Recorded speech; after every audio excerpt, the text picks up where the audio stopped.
Alright, let's talk about React's secret weapon, the thing that makes it feel so intuitive, JSX. You see, it looks a whole lot like HTML, but it's actually supercharged with the full power of JavaScript. We're gonna break down how this one syntax extension completely changes how we build websites. So if you've ever tried to build a user interface with plain old JavaScript, you know the pain, right? All that create element, append child, it's a mess and it gets complicated really fast. But what if you could just, write the HTML you want right there inside your JavaScript code? Well, it turns out the team behind React had that exact same thought, and their solution is something they called JSX. It's a syntax that fundamentally changes the game by letting us put our markup and our logic in the same place. So, what is JSX? It stands for JavaScript XML. And the most important thing to understand is that it's not a new language you have to learn from scratch. Nope, it's a syntax extension for JavaScript. It just lets us write stuff that looks and feels like HTML, but with all the power of JavaScript ready to go. Here's a perfect little example. See this? It's a JavaScript function, but it's returning what looks exactly like an HTML header is less than h1 is greater than tag. This is the whole idea behind JSX. You just write what you want the UI to look like declaratively right next to the code that makes it work. It's so much more readable. Now, you're probably thinking, hold on a minute, browsers don't understand JSX. And you're 100% right, they don't. There's a little bit of magic that has to happen behind the scenes. Let's pull back the curtain and meet the magician. That magician is a tool called Babel. Babel is a JavaScript compiler. And in the world of React, its main job is to take all that nice, clean JSX we write and turn it into regular, plain old JavaScript that any browser can understand and execute. Here's that transformation in action. On the left, that's the clean JSX we get to write. On the right, that's what Babel spits out. A plain JavaScript function called React create element. This is the big secret. Every single JSX tag you write is just nice, convenient syntactic sugar. It all gets compiled down into these function calls, which React uses to build its efficient virtual DOM. Now, because JSX is secretly JavaScript and not actually HTML, there are few important rules we have to follow. They're pretty simple, so let's just go over the key differences you'll bump into. Probably the most common ones are the attributes. Since class is already a reserved word in JavaScript, you have to use class name instead. Same reason for becomes HTML4. You'll also notice a pattern here. All the HTML attributes and event handlers like onClick become camel case onClick.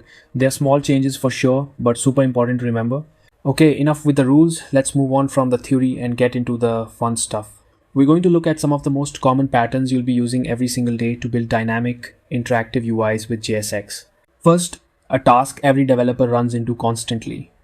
You've got an array of data, say a list of users or products, and you need to show it on the screen. The trick here is these curly braces. They're like an escape hatch that lets you pop right into JavaScript.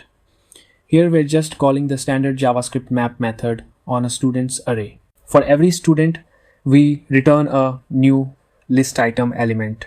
And see that key attribute? That's absolutely crucial.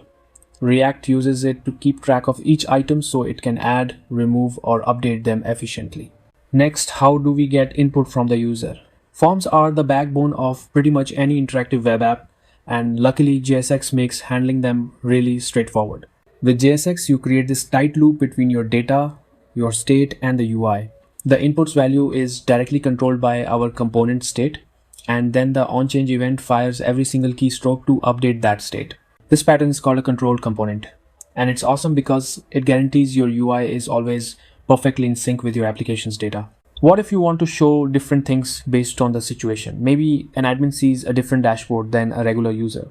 This is called conditional rendering, and it's another place where JSX just feels natural.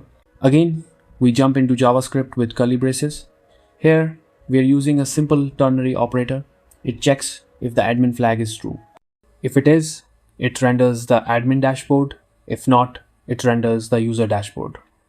It's an incredibly clean and concise way to handle UI logic right inside your markup. So we've seen the building blocks, lists, forms, conditionals. Now let's put it all together and build a tiny but fully functional little task manager app. Every task manager starts with a way to add a task.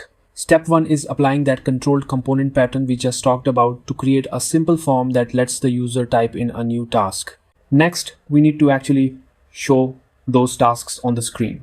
As new items get added to our state array, we'll use that map pattern again to dynamically render the list, turning our data into visible elements. But an empty list isn't a great user experience. It just looks broken. So we'll combine this with our conditional rendering pattern.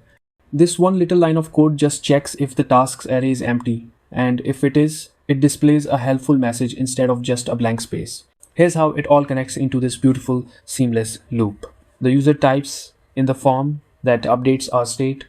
The state update automatically triggers a re-render, and then our map function and our conditional logic work together to display the exact right UI for that moment. This is a fundamental data flow of pretty much every React application. And that's really it. That's JSX.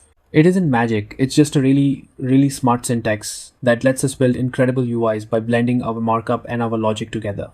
You've now seen the core patterns and how they combine to build amazing dynamic interfaces.